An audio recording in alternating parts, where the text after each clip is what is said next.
la team, j'espère que vous allez bien. Je suis super contente de vous retrouver aujourd'hui puisqu'on va parler des 10 commandements Check ta paye de ton année 2023. Ça va être un format assez court. Ce sont 10 commandements paye que j'applique dans ma vie et dans ma carrière et que je te recommande d'appliquer aussi si tu veux mettre un peu de Check ta paye dans ta vie. Le premier commandement Check ta paye de ton année 2023, c'est ta confiance en toi, tu développeras. Je ne suis pas experte en confiance en soi, donc ce que je vais dire, faut le prendre avec des pincettes et puis l'utiliser et prendre ce qui nous parle et laisser ce qui ne parlera pas. Mais je pense vraiment que la confiance en soi, c'est quelque chose qui n'est pas inné, c'est pas quelque chose aussi, ou peut-être que c'est inné, mais en fait ça part. En tout cas, c'est pas quelque chose qui est linéaire. C'est-à-dire qu'il y a des moments où on peut avoir confiance en soi dans certains domaines et pas dans d'autres. Il y a des moments où cette confiance en soi, elle est au max, et il y a des moments où cette confiance en soi, elle est ras les pâquerettes. Et je pense que c'est super important de toujours cultiver sa confiance en soi en se donnant des petits challenges et en essayant de les accomplir. Et en fait, à chaque fois, pour moi, en tout cas, que je réussis un challenge, ça me motive, ça me rend fière. Et quand je suis fière de moi, ça me fait gagner des petits points de confiance qui font que j'ai un peu plus confiance en moi. Et surtout, je me dis que c'est pas grave d'échouer non plus. Et j'essaye d'apprendre aussi les leçons de mes échecs. Et du coup, c'est comme ça que je développe en tout cas ma confiance en moi et que je la cultive au quotidien.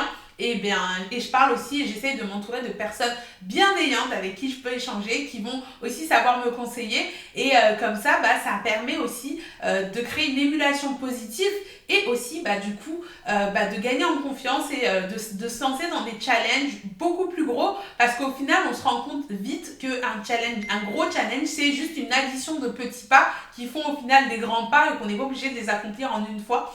Et donc voilà, le premier commandement qui me paraissait essentiel pour tout baser, c'est vraiment la confiance en soi. Et quand on a confiance, on se lance et on y va. Et du coup, qu'est-ce que tu vas faire en 2023 pour essayer de cultiver ta confiance? N'hésite pas à m'en parler en commentaire, ce sera peut-être aussi des conseils qui seront utiles aux autres.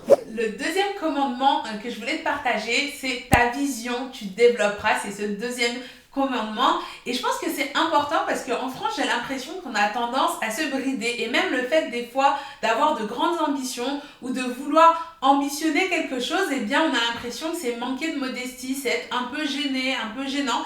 Et j'ai envie de te dire, si tu n'as pas de vision, tu ne sais pas forcément dans quelle direction tu veux aller. Et du coup, tu n'as pas de moteur quand tu accomplis des choses et tu es souvent dans une position attentiste. Tu ne sais pas trop quoi mettre en place et c'est problématique pour te motiver. Et c'est pour ça que je me dis, avoir une vision, c'est pas forcément la même vision que celle de ton collègue et ça pourra sembler peu ambitieux pour certains, mais le principal, c'est que toi, ça te parle et que toi, ça te motive et que toi, ça te donne envie. Et après, il ne faut pas non plus se dire que c'est forcément une mission de vie ultime et qu'il faut sauver ou éradiquer la faim dans le monde, mais c'est forcément quelque chose qui te parle à toi, des choses que tu aimes, une addition de petites choses que tu aimes ou des choses qui font que tu te sens bien.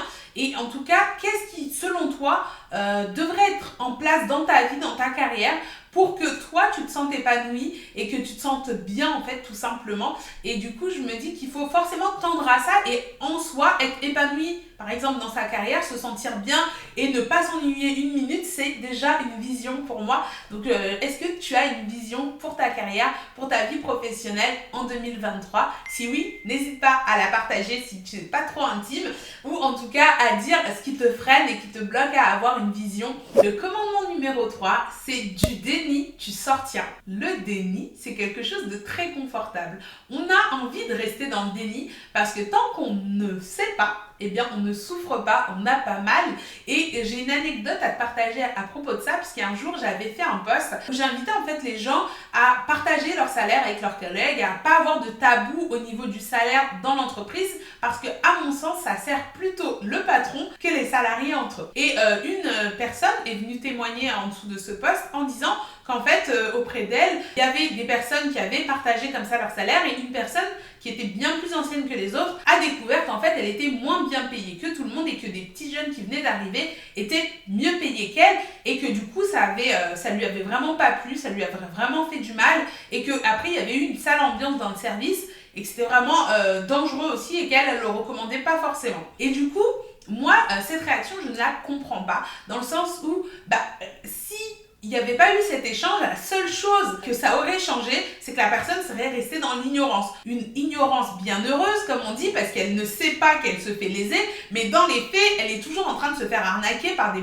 pardonnez-moi du terme, puisque de toute façon, elle est toujours la moins bien payée alors qu'elle était la plus ancienne. Donc, le truc, c'est qu'effectivement, il peut naître de la frustration, il peut naître une mauvaise ambiance quand on apprend les choses. Mais ça, c'est qu'une étape et il faut vite la passer parce que c'est pas comme ça qu'on va changer les choses. Si on veut sortir de ça, eh bien, il va falloir mettre des actions en place. Mais pour mettre ces actions en place, il faut encore connaître la vérité, être dans la réalité et pas dans une chimère où on croit que tout est beau, tout est rose alors que ça, il n'y a rien qui va. Et du coup, effectivement, on peut avoir la tentation d'en vouloir aux autres, de ne pas être bien. Mais en fait, ce n'est pas la faute des autres si on est moins payé que les autres. Et donc, il faut aller mettre en place les actions pour aller sortir. Et ce qui peut faire en sorte qu'on ait envie de rester dans le déni, eh bien, c'est quand on n'a pas envie ou on ne se sent pas ou qu'on n'a pas confiance en sa capacité à sortir de sa situation. Et du coup, on en revient au commandement numéro 1 qui est d'avoir confiance en soi. Et vu qu'on n'a pas confiance en sa capacité à sortir de cette situation, qu'au fond de nous, on pressent bien qu'elle n'est pas top, eh bien, on va préférer ne pas savoir la vérité et rester dedans en disant au moins si je ne sais pas, je ne souffre pas. Mais malheureusement, on voit bien que sur le long terme, ce type de stratégie, c'est pas efficace. Donc vraiment, sortir du déni, c'est essentiel. Si aujourd'hui, tu sens que tu es un peu dans cette situation, n'hésite pas à changer parfois d'entourage parce que le fait d'être avec des personnes qui, eux, osent, va t'aider en fait à oser, à partir, à mettre des actions en place et aussi te prouver que c'est possible et que ces personnes n'ont rien de plus que toi au fond et que toi aussi, tu peux y arriver. Donc, c'est ce que je recommande dans ce commandement numéro 3. Dans le commandement numéro 4, on va parler de ta valeur. Ta valeur, pas intrinsèquement en tant que personne, mais ta valeur dans le monde du travail, ta valeur aussi en tant que personne quelque part. Et donc, on va dire ta valeur, tu respecteras. Oui, il faut respecter ta valeur parce que si tu ne le fais pas, personne ne le fera pour toi. Et si toi-même, tu ne te respectes pas, eh bien, les gens vont encore moins te respecter. Et ça, c'est une réalité qui est très dure et très triste, mais rares sont les personnes qui vont t'accorder beaucoup d'importance, faire attention à toi si toi-même, tu ne sais pas poser les cadres et les limites de ce que tu veux pour toi et ce que tu ne veux pas pour toi. Et j'avais envie de te partager une autre anecdote à ce sujet-là. J'ai souvent en DM, en message, des personnes qui me demandent dès l'entretien ou au moment où elles ont des promotions, mais est-ce qu'on a le droit de m'imposer telle condition? Est-ce qu'on a le droit de me proposer telle condition? Et ce que je dis à ces personnes-là à chaque fois, c'est que là, c'est vraiment pas le lieu de te demander est-ce qu'on a le droit ou pas. En fait, là, c'est le lieu de te demander est-ce que j'ai envie de ça ou pas pour moi. Et si tu as envie de ça, et si tu trouves que cette situation, en fait, elle est saine, elle est bien et qu'elle te respecte, et ben oui, vas-y, fonce en fait. Tu vois, à la limite, la légalité, c'est juste là pour poser des fondations, pour poser un socle, mais c'est absolument pas là pour dire, eh bien, c'est ça le respect. Il y a des situations qui sont légales et qui ne te respecteront pas, et il y a des situations qui sont illégales et qui te respecteront. Donc vraiment, il s'agit à toi de mettre les limites de ce qui respecte ta valeur et de ce qui ne respecte pas ta valeur. Le commandement numéro 5, c'est ton savoir, tu agrandiras. Aujourd'hui, l'ère de l'ignorance est révolue. On est en 2023, on a accès à tellement de connaissances sous tant de formats différents qu'on ne peut pas dire aujourd'hui « je ne savais pas ». Oui, on ne peut pas tout savoir, c'est clair, mais on peut chercher de l'aide un peu partout, c'est dingue. Si tu es plus audio, tu peux écouter un podcast. Si tu es plus vidéo, tu peux regarder une vidéo sur YouTube, des Reels, TikTok, on apprend des choses partout. Si tu es plus lecture, tu peux lire sur un blog, lire un bouquin, lire plein de choses. Vraiment, il y en a pour tout le monde, pour tous les goûts et les couleurs. Donc vraiment, arrête de croire que quand on va à l'école, on fait des études, un diplôme, on va dire le bac, ou on sort avec un bac plus 2, un master, même un doctorat, et qu'après c'est fini, on bosse et on arrête d'apprendre. Ça n'a jamais existé et ça n'existera jamais, et encore moins en 2023. Il faut absolument que tu continues à te former en permanence, à apprendre des choses. Et te former, c'est pas forcément prendre un cours barbant, écouter un prof qui est pas super intéressant. Ça peut être de plein de manières. Ça peut être aussi par l'apprentissage, ça peut être par la lecture, ça peut être par plein de manières. Donc n'hésite pas à apprendre. Il n'y a pas de manière plus noble qu'une autre. Il y a juste la manière qui te correspond et qui fait que toi, tu kiffes en apprenant. Le commandement numéro 6, c'est ton contrat de travail. Tu liras entre parenthèses et tu comprendras avant de signer. Oui, parce que lire le contrat de travail sans le comprendre, ça nous arrive à tous. Il y a beaucoup de clauses, beaucoup de mots, beaucoup de jargon, donc c'est quand même assez complexe. Donc ne pas hésiter à se faire aider dans ces cas-là pour être sûr, parce qu'à partir du moment où tu signes ce contrat de travail, tu t'engages et tu as dit oui. Donc après, ça va être beaucoup plus compliqué de remettre en question un élément qu'il y a sur le contrat de travail. C'est pourquoi je te recommande toujours de le lire attentivement et surtout pas de commencer un nouveau job sans avoir signé un quelconque contrat. Dans la théorie, c'est peut-être légal, mais dans les faits, faire ça, ça veut dire qu'après, tu as signé un chèque en blanc à ton poste pour mettre ce qu'il veut après dans les clauses de son contrat de travail. Donc non, surtout pas, ne jamais faire ça, y compris que ce soit un CDI ou un CDD. Dans le CDD, c'est obligatoire, mais dans le CDI, c'est pas obligatoire, mais ne le fais surtout jamais, parce qu'après, comment tu veux remettre en question quoi que ce soit, puisque tu as déjà commencé à travailler pour ces conditions-là. Le commandement numéro 7, c'est tes bulletins de salaire, tu archiveras. Oui, tes bulletins de salaire, c'est important de les archiver et de les archiver correctement. Un bulletin de salaire se garde sans aucune limitation de durée et c'est bien parce que jusqu'à ta retraite, on peut être amené à te demander un bulletin pour prouver que tu as bien cotisé, que tu as bien acquis des droits et ainsi de suite. Donc surtout, faites attention parce qu'un employeur n'a aucune obligation légale à donner un duplicata de bulletin. Donc si tu n'as pas bien conservé ton bulletin et que tu le perds, tu peux vraiment te retrouver dans la panade, notamment dans les cas conflictuels où ton employeur il veut plus te voir en peinture ou qu'il ne te répond plus du tout, ou au contraire des cas beaucoup plus normaux où l'entreprise entre-temps a mis la clé sous la porte ou des choses comme ça, eh bien tu te retrouves sans tes bulletins et ça peut être vraiment très compliqué. Donc toujours bien archiver ces bulletins, et aujourd'hui en 2023, bien archiver ces bulletins, ça passe par le numérique. Ça veut dire que c'est bien si tu as déjà ton employeur qui t'a permis d'avoir un coffre-fort numérique et qui t'envoie tes bulletins dessus. Mais si ce n'est pas le cas et que tu reçois encore tes bulletins au format papier, ne pas hésiter à les scanner, à les archiver une fois par an pour en garder une copie numérique. Je sais que c'est barbant, il n'y a pas d'autre solution que de le rajouter dans un petit rituel de fin d'année barbant, comme quand on envoie l'attestation d'assurance habitation ou des choses comme ça. On a un peu toutes les choses qui se renouvellent une fois dans l'année. Ne pas hésiter à le faire pour ça aussi, pour être couvert et être du coup ceinture et bretelles à ce niveau-là. Le commandement numéro 8 de ton année 2023, en tout cas le commandement check ta paye, c'est que tes bulletins, tu les liras, tu les contrôleras avant de les archiver, parce que c'est extrêmement important. Il nous passe énormément de choses sous les yeux, mais comme on ne les regarde pas, il y a énormément d'informations sur ce bulletin de salaire, eh bien on passe à côté. Et pourtant, même sans aucune connaissance spécifique en paye, le bulletin de salaire, il parle avec des chiffres et des mots.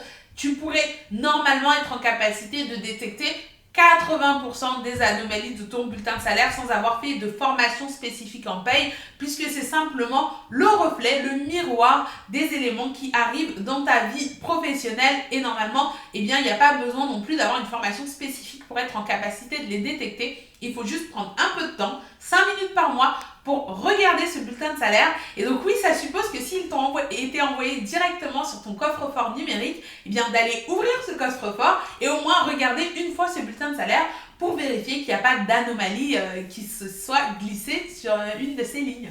Le commandement numéro 9 de ton année 2023, c'est des noms à l'appel, tu balanceras. Et ça, pour moi, ça a été un enseignement de mon année 2022. 2022, ça a été une année très bien, très géniale, top. Après, moi, j'avoue que je fais pas trop de classement de année nulle, année super. C'est pas mon style, mais en tout cas, 2023, en tout cas, ça a été une année particulièrement challengeante pour moi, puisque c'est l'année où j'ai lancé l'entreprise Check Ta Paye, mais qu'en plus aussi, je reprenais une formation. Et donc, c'est une année où j'avais beaucoup de projets en même temps sur le feu, et donc j'étais extrêmement prise, et ça n'a pas empêché que j'étais également extrêmement sollicitée. Et si j'avais pas su dire non à certains moments, je me serais retrouvée submergée, où j'aurais été conduite des fois à décevoir les gens parce que je leur aurais dit oui, mais en réalité j'étais pas en capacité de le faire.